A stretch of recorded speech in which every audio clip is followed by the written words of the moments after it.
Has Ferrari really finally found the champion car, or are we facing the most dangerous illusion of the preseason?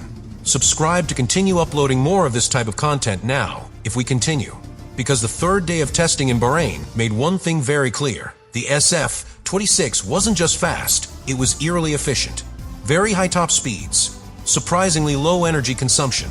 An engine that, according to what is said in the paddock, is raising more than one eyebrow. But at the same time, an operating window so delicate that it could turn that advantage into a nightmare if they do not master it. So the big question is simple. Is Ferrari's pace real, or are we just seeing well-sold smoke? Today we are going to analyze only what happened on the third day of testing in Bahrain, without exaggerations, without inflated narrative, just data, technical sensations, and what the SF26 really showed when it mattered most. And I'm warning you now, what that day left behind completely changes the conversation about 2025. Act 1 begins at the exact moment when the third day of testing in Bahrain stops being a simple session of accumulating kilometers and becomes a silent declaration of intentions. Ferrari did not go out to look for easy headlines or to set an exhibition lap with little fuel. What he did was something much more dangerous for his rivals, show structural consistency. And that in the preseason is the first sign of a serious project. During that last day, the SF26 confirmed that we are not facing a car that is circumstantially fast, but rather a solid technical base. The file makes it clear that Ferrari combined a good volume of laps, clean execution of the program, and an efficiency on the straight that began to generate real discomfort in the paddock. And here's the key point. It wasn't just top speed due to extreme downforce. It was top speed accompanied by energy management that suggests that the heat engine is contributing more than many expected. In the midst of the hybrid era, where the balance between IC and ERS defines real performance, Ferrari seems to have found an efficiency that allows it to reach very high top speeds with relatively contained electrical consumption. This implies that the mechanical work of the engine is being especially effective. And when a team achieves that without compromising reliability on the third day of testing, the message is clear. There is internal confidence in the package.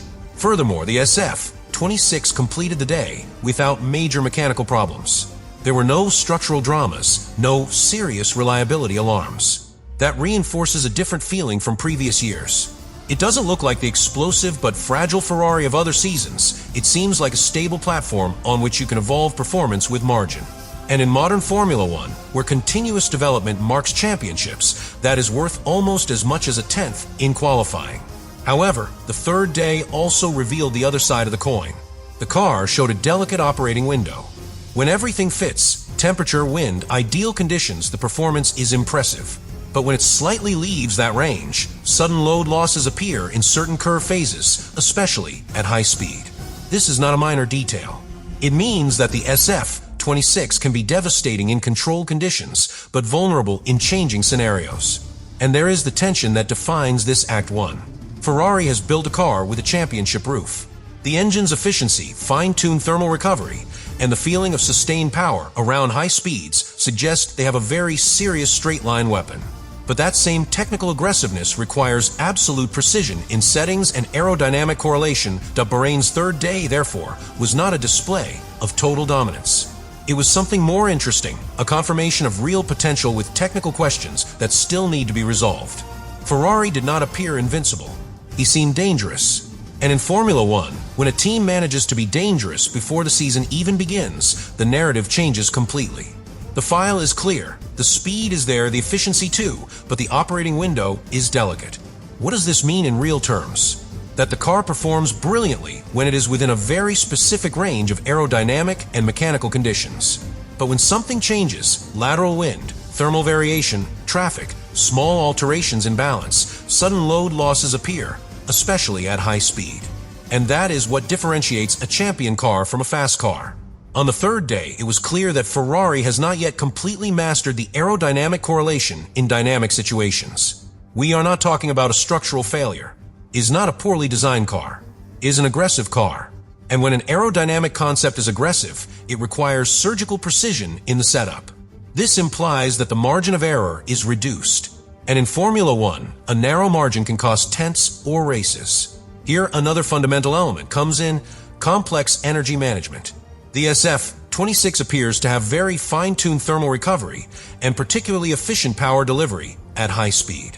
But the more sophisticated the system, the more delicate its integration with the rest of a package. If the balance between downforce, traction, and electrical deployment is not perfectly synchronized, performance can swing abruptly. And this in pre-season is invisible to the general public, but not to rival engineers. They don't just look at the stopwatch. They watch how the car enters a fast corner, how it moves in changes of direction, how it reacts to gusts of wind. And the third day made it clear that the SF26 can be spectacular, but also nervous when taken out of its ideal zone. So the question starts to take shape. Can Ferrari extend that window before the real season starts? Because if you succeed, the potential we saw on the third day can be transformed into mastery.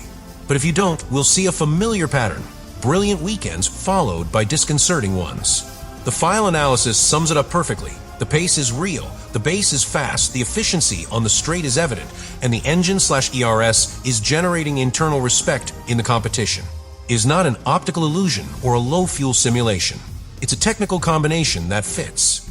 The SF26 has a healthy platform, completed the program without major reliability dramas, and showed a fine-tuned energy architecture that allows it to be competitive without being overly dependent on electrical deployment.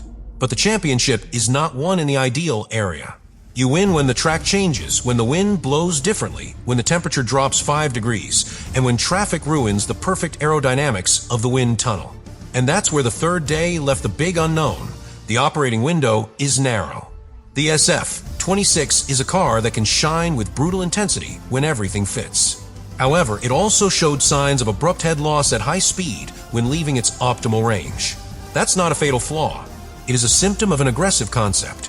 And aggressive concepts can end up in two places, at the top of the podium or in strategic frustration. The conclusion of the third day is not a definitive sentence, it is a warning. Ferrari is no longer in the rebuilding phase. You are not testing blindly.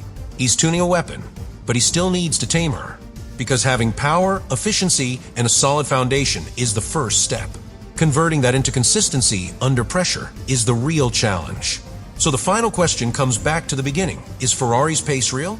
Yes, it is.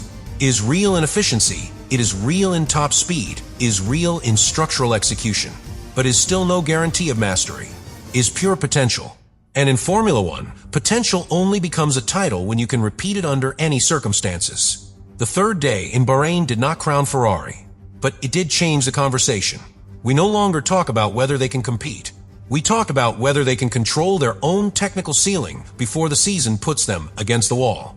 The conclusion of the third day in Bahrain is not an explosive headline, it is something much more powerful. It is a silent warning. Ferrari did not dominate in a scandalous way. He didn't leave an impossible lap that would destroy the stopwatch.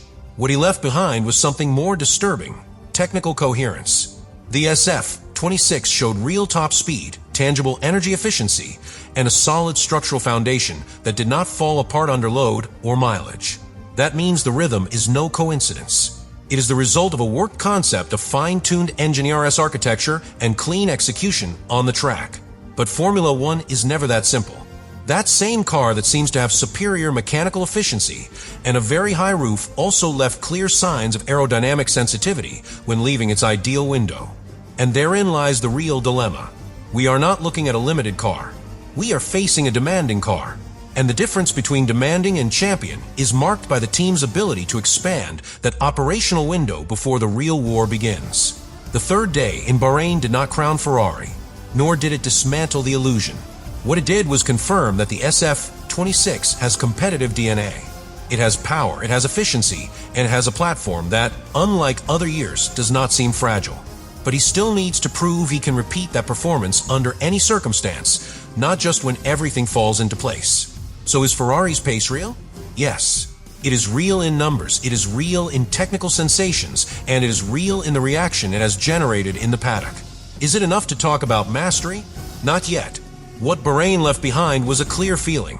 Ferrari is no longer trying to catch up to others, it is trying to control its own limit.